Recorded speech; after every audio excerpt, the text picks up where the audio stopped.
Party के राष्ट्रीय अध्यक्ष डॉक्टर संतोष कुमार सुमन जी ने बिहार सरकार के मंत्री पद से इस्तीफा दे दिया था। इसका कारण आप सबों के सामने जगजाहिर हो चुका है। जनता दल यूनाइटेड के राष्ट्रीय अध्यक्ष जी ने उसको स्वीकार भी कर लिया। पार्टी के विलय का दबाव बनाया जाने लगा और स्पष्ट रूप से अल्टीमेटम दिया गया माननीय मुख्यमंत्री जी के द्वारा। तब हमारे नेता एवं पार्टी के सभी साथियों ने निर्णय लिया कि अब हमको अपने अस्तित्व और गरीबों के सम्मान की रक्षा के लिए, दलितों के सम्मान की रक्षा के लिए मंत्री पद की बलि देनी होगी, जो हमारे नेता ने सहर्ष बेहिचक किया।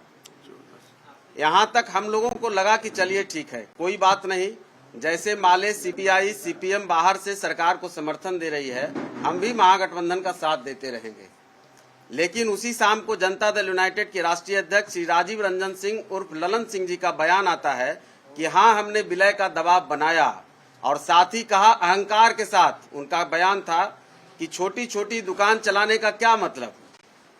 तो मित्रों, यह भारतीय लोकतंत्र पर एक बड़ा कुठाराघात है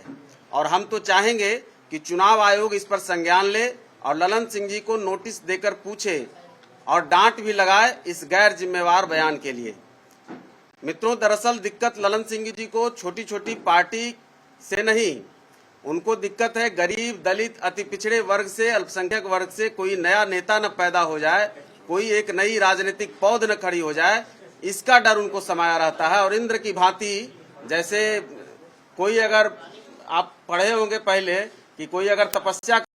धरती पर तो इंद्र का सिंहासन डोलने लगता था, तो इन लोगों को दिक्कत यही है कि जब भी कोई इस तरह का नेता अगर स्थापित होने लगता है तो इन लोगों का सिंहासन डोलने लगता है और एक बड़ा डर हो जाता है।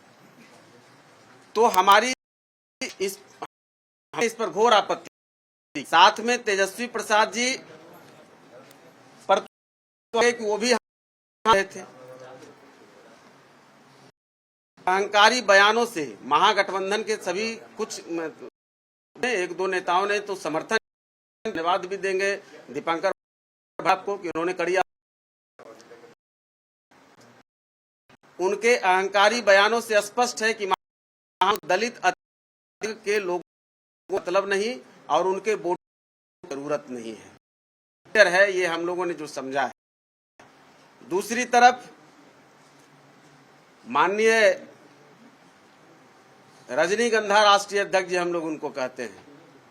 आप लोग भी बुरा नहीं मानिएगा, तथाकथित बड़ी दुकान 43 विधायकों के साथ पूरे देश में प्रधानमंत्री बनने का सपना लिए घूम रहे लोग कि राष्ट्रीय रजनीगंधा अध्यक्ष जी के दोहरे चरित्र का आप लोगों को हम ध्यान आकृष्ट कराना चाहेंगे कि उनका क्या राजनीतिक चरित्र रहा है, और जो बड़ी बड़ी बात जेपी और लोहिया को ये लोग जो बेचने का काम कर रहे हैं उनके बारे में हम बताते हैं। मित्रों, यह सच है कि श्रीमान ललन सिंह जी राजनीति में बड़े हाथ पैर मारने के बाद जब उनको जगह नहीं मिला, मुकम्मल जगह नहीं मिला, तो अपनी बेरोजगारी दूर करने के लिए बीच के दिनों में वो राजनीति की बड़ी नेत्री दिवंगत भूतपूर्व मंत्री सुधा श्रीवास्तव जी के मैनेजर के रूप में काम करने लगे। और मैनेजर का मतलब हम लोग हिंदी में मुंशी समझते हैं, तो एक बड़ी नेता के मुंशी के रूप में वो काम करने लगे। और उस दौरान उनके कमर्शियल कॉम्प्लेक्स का भी वो वसूलते थे, एलएमएल भेसपा से चलते थे। तो उस दिनों से, उन दिनों की शायद उनको याद नहीं है, और हमको लगता है वो भाड़ा वसूलने के क्रम में उनके राजनीतिक आइडियोलॉजी में पूरी तरह से बदलाव आ गया और वहां से वो कंप्लीट पॉलिटिकल लाइजनर की भूमिका में आ गए। और इस बात को उन्होंने सार्वजनिक तौर पर स्वीकार भी किया है। जनता दल यूनाइटेड के अपने राष्ट्रीय अध्यक्षीय काल में उन्होंने अपने कार्यकर्ताओं को संबोधित करते हुए उन्होंने स्वीकार किया कि जनता दल यूनाइटेड में केवल एक मालिक है, लोकतंत्र में एक पार्टी का मालिक, आप भाषा को पकड़िएगा कि जनता दल यूनाइटेड में केवल एक मालिक है, श्रीमान नीतीश कुमार जी, हम तो उनके केवल मैनेजर हैं। और मैनेजर का मतलब तो मैंने पहले बताया कि मुंशी हैं। तो मुंशी जी, अब आप लोग देखिए कि मुंशी जी हैं क्या हैं। तो ये उनका राजनीतिक चरित्र रहा है। माननीय ललन सिंह जी का पूरा राजनीतिक करियर आप देखेंगे तो जनता दल यूनाइटेड की भूमिका मात्र इतनी है कि कैसे सभी पार्टियों को अस्थिर किया जाए, दोस्त हो दुश्मन हो, ऐसा कोई सगा नहीं जिसको इन्होंने ठगा नहीं। राजद हो, कांग्रेस हो, लोजपा हो, इन सभी पार्टियों को समय समय पर उन्होंने छिन्न भिन्न करके तोड़ने फोड़ने किया और राजद से सारी पार्टी से आयातित लोगों को ला करके वो अपना राजनीतिक एक स्थापना में अपनी एक उन पुराने दिनों के साथियों को दरकिनार करते चले गए और भगाते चले गए। हद तो तब हो गया जब उपेंद्र कुशवाहा जी की पार्टी को धोखे से पूरी तरह से उनको जाल में उलझा करके पार्टी को मिला लिया गया और उसके बाद उनको डंप कर दिया गया। फिर उनसे मुलाकात तक मुश्किल हो गई। तब उन्होंने भी हमारी तरह, हालांकि वो तो फंस गए जाल में पूरी पार्टी उनकी नाश हो गई, लेकिन फिर वहां से बेचारे निकल करके भागे और फिर अपने अस्तित्व की लड़ाई लड़ रहे हैं। तो ये उनका चरित्र है और ललन सिंह जी का जनता दल यूनाइटेड में इतना ही काम है। आज वो तेजस्वी प्रसाद जी के साथ गलवहियां मिलाकर घूम रहे हैं और यह भी सच है कि चारा घोटाले में कैसे उसको उजागर करके उन्होंने अपने आप को बिहार के नक्शे पर एक स्थान दिलाया, एक पहचान दिलाई और पूरे लालू परिवार को, पूरे राष्ट्रीय जनता दल को राजनीतिक अस्थिरता में धकेल दिया। लालू प्रसाद जी को लंबे समय तक जेलों में बंद रहना पड़ा और आज स्थिति है कि अब लालू प्रसाद जी चुनावी राजनीति से दूर हो गए और आज उन्हीं के साथ वो गलवहिया को छोटी छोटी दुकान और खुद को बड़े बड़े मॉल के दुकान पर शामिल कर रहे हैं। मित्रों, अब एक और गंभीर बात आप लोगों को, चूंकि हो सकता है कुछ लोगों को सच कड़वा लगता है, अच्छा नहीं लगता है, लेकिन एक गंभीर बात है और गंभीर इसलिए कह रहा हूं कि आदरणीय ललन सिंह जी जिस समाज से आते हैं, मैं भी उसी समाज से आता हूं और समाज में आज भी इस बात की पुरजोर चर्चा होती है कि आखिर तथाकथित बड़ी दुकान के मुंशी जी ने बिहार की पूर्व मुख्यमंत्री, गौर करिएगा, जिनके बारे में श्री नीतीश कुमार जी का भी कभी बयान आया था जब वो मुख्यमंत्री नहीं हुए थे कि राबड़ी बनने के बाद अब मेरी रुचि इस पद पर नहीं, जिस पद के लिए बेचैन होकर के वो अपने राजनीतिक सिद्धांतों की बलि हर साल देते रहे हैं और 18 साल में 9-10 साल वो शपथ ले चुके हैं, कभी इधर कभी इधर कभी इधर, ये उनका था। तो उस पर हमारे समाज की, चूंकि ललन बाबू समाज से आते हैं, मैं भी उसी समाज से आता हूँ, समाज में इस बात की बहुत पुरजोर चर्चा होती है कि राबड़ी देवी जी की उतनी आपत्तिजनक और छोटी ओछी टिप्पणी बाद ललन सिंह जी ने, आप लोगों को मालूम होगा कि किस तरह का बयान उन्होंने दिया था और उस पर माननीय ललन सिंह जी ने मानहानि का मुकदमा दायर किया और फिर आखिर कौन सी ऐसी सौदेबाजी हुई, कौन सा ऐसा राजनीतिक समझौता हुआ या उन्होंने कौन सी ऐसी सौदागरी की कि उन्होंने बहुत ही कम दिनों में वो केस को वापस ले लिया और वो केस फिर खत्म हो गया, उस बात की फिर कोई चर्चा नहीं है। तो वो तो भूल गए, लेकिन समाज इस बात को आज भी याद करता है कि इतनी ओछी टिप्पणी इतने बड़े राजनीतिक परिवार से एक समाज के बड़े चेहरे पर आखिर किस बिना पर किया गया था और उस नेता ने आखिर किस आधार पर फिर उस केस को वापस ले लिया, या डर से ले लिया या लोभ से ले लिया या लालच से ले लिया। ये सवाल है हमारा उन पर बहुत ही, और इसका जवाब हम चाहेंगे कि उनको देना चाहिए। हमको दे न दें, लेकिन समाज को दें जिसकी वो नुमाइंदगी की बात करते हैं, जिसको वो दिन रात ठगने की बात करते हैं। ये भी सच है कि ललन सिंह जी को ये समाज कभी नेता नहीं माना और उसका उदाहरण है, उसका उदाहरण इसलिए है कि ललन सिंह जी जब भी एमपी बने तो भारतीय जनता पार्टी के आशीर्वाद से बने, उनके साथ से बने। जब भी उनसे अलग होकर लड़े, समाज ने उनको दरकिनार किया और उनको कभी नेता नहीं बनाया। और नेता बनाए भी तो कैसे? ललन सिंह जी राजनेता कभी जन नेता नहीं रहे हैं, वो केवल ठेकेदार और दलालों से घिरे रहने वाले, बाजारवाद और उगाही कराने का काम करने वाले पॉलिटिकल लाइनर हैं। इस बात को याद रखिएगा। ललन जी की हैसियत यही है। यह सच है कि अगर नीतीश कुमार जी का साया उनके सर से हटा लिया जाए तो उनकी हैसियत मुखिया के चुनाव को जीतने की नहीं है, जिसको आज वो छोटी दुकान बता रहे हैं। जिसे एक मुख्यमंत्री की पार्टी को, जिसके पार्टी के 4 विधायक, मंत्री और इतने हजारों लोग हैं उनके साथ, उनके ऊपर जो उनकी टिप्पणी है, मुखिया का चुनाव नहीं जीते अगर नीतीश कुमार जी का साया हट जाए। और ये बात उनकी साबित हुई है। उनके दोहरे चरित्र की बात, एक बात और मैं कह दूं, थोड़ा लंबा हो रहा है लेकिन चूंकि जरूरी है, 2 मिनट में खत्म होगा। आप सभी मीडिया के साथियों ने देखा होगा कि 2010 में कैसे वो नीतीश कुमार जी के पेट का दांत निकाल रहे थे और गली गली घूम रहे थे और कांग्रेस का पूरी तरह से नेतृत्व कर रहे थे, टिकट बांटना, किसको लड़ाना, क्या करना, सब कुछ। नतीजा सबके सामने आ गया और उनकी राजनीतिक हैसियत का भी सच सामने आ गया। 2020 के चुनाव में,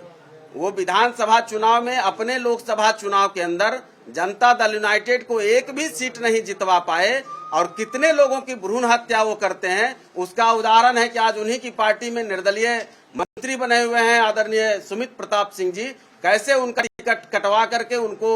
राजनीतिक रसातल में भेजने का काम करने का काम प्रयास किया, लेकिन वो फिर निखर कर आए और फिर उसी पार्टी में राजनीतिक चरित्र की बात आपको बता रहे हैं। दूसरी ओर, बस 2 मिनट में खत्म, बहुत गंभीर बात है। दूसरी ओर एक गंभीर स्थिति है जो हम सबको महसूस हो रहा है, आप सबको ही महसूस हो रहा होगा कि माननीय मुख्यमंत्री जी बहुत ही बुरी तरह से घिर गए हैं। ये समझने की विषय की बात है। होम्योपैथिक के डॉक्टर साहब ने लालू प्रसाद जी और उनके कुनबे से तेजस्वी प्रसाद जी के साथ मिलकर सुपारी ले रखा है कि माननीय मुख्यमंत्री जी को जॉर्ज फर्नांडिस बनाया जाए। वो उनको नया जॉर्ज फर्नांडिस बनाना चाहते हैं, जो कि आए दिन हम लोग मुख्यमंत्री जी के बयानों में और भाषणों के दौरान उनकी टिप्पणियों में महसूस कर रहे हैं। माननीय मुख्यमंत्री जी के स्वास्थ्य की पूरी तरह से हमारी पार्टी भी मांग करती है और मैं भी पूरी जिम्मेदारी से कहता हूं कि उनके स्वास्थ्य की पूरी तरह से पड़ताल होनी चाहिए। कि कहीं न कहीं उनको ऐसा लग रहा है, हम लोगों का अनुभव है, डॉक्टर साहब उनको कुछ बोझ दे रहे हैं, इसका असर उनके स्वास्थ्य पर पड़ रहा है और गहरी साजिश है। और ये हम लोगों ने देखा है कि बड़े बड़े लोगों के, बड़े बड़े नेताओं के बीच जो सबसे करीब लोग रहते हैं, वो कैसे सत्ता को और उनकी राजनीतिक विरासत को हड़पने के लिए ऐसी साजिशों को अंजाम देते रहे हैं और उनको एक तरह से कहिए कि मौत की तरफ धकेल करके उनका पूरा विरासत अपने हाथ में लेते रहे। तो छोटी दुकानदारों और छोटे दुकान से नफरत करने वाले माननीय राष्ट्रीय रजनीगंधा अध्यक्ष जी के चरित्र का मैंने वर्णन किया है, बाकी विस्तार से आप लोग इस पर मनन करेंगे। और अंत में महागठबंधन के साथियों को भी आगाह कर देना चाहता हूं कि अभी भी वक्त है, होशियार हो जाएं और जनता दल से पूछे, जनता दल यूनाइटेड से पूछे कि मांझी जी पर जो आरोप लगा रहे हैं कि वो भारतीय जनता पार्टी के एजेंट बनते, इनको ज्योतिष विज्ञान से कहीं कुछ प्राप्त हुआ था आकाशवाणी से, तो उनको यह बताना चाहिए कि हरिवंश बाबू के द्वारा कौन सा वो एजेंट अपना वहां फिट रखना चाहते हैं भारतीय जनता पार्टी में। और अमित शाह जी से हमारे नेता के मिलने पर आपत्ति करते हैं और खुद टेलीफोन से बात करते हैं, राज्यपाल की नियुक्ति तक में दोनों की सहमति होती है, तो उनको बताना चाहिए कि आखिर वो कौन सा एजेंट फिट करके और अपने लोगों को सेट करके वो राजनीति का एक दर्शन स्थापित कर रहे हैं। तो महागठबंधन के लोग उनसे सतर्क हो जाएं, नहीं तो आगे आने वाले दिनों में उनको भुगतना पड़ेगा। और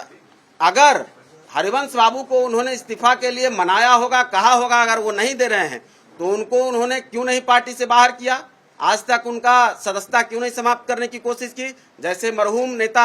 समाजवाद के बड़े नेता रहे मंडल मसीहा जिनको कहते हैं, जिनके पीछे पीछे चल के इन्होंने राजनीति की, शरद यादव जी को कैसे सड़क पर दिया इन्होंने, ये भी तो एक इतिहास है। तो हरिवंश बाबू को आखिर किन कारणों से इस्तीफा नहीं किया जाना, पार्टी से बाहर नहीं किया जाना, भारतीय जनता पार्टी में अपने आदमी को फिट रखना, ये उनका राजनीतिक चरित्र के दोहरेपन को दर्शाता है। जबकि देश में उदाहरण है, सीपीएम के बड़े नेता रहे, तत्कालीन लोकसभा अध्यक्ष के तौर पर काम कर रहे थे सोमनाथ चटर्जी साहब, उनको सीपीएम ने पार्टी से बाहर किया था। एक राजनीतिक जो चरित्र होता है उसका उदाहरण है। तो जनता दल यूनाइटेड खुद दोहरे चरित्र में जीती है और दूसरे पर आरोप लगाती है। यही मेरा आज उनको जवाब है। इस तमाम सवालों का जवाब हम उनसे चाहेंगे। अब आप अपना सवाल पूछिए।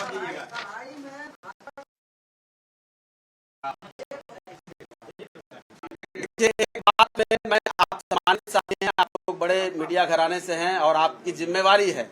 हमारे नेता जीतन राम मांझी शुरुआती दिनों से, जब वो मुख्यमंत्री के तौर पर भी थे, तब भी सत्ता की परवाह नहीं करते थे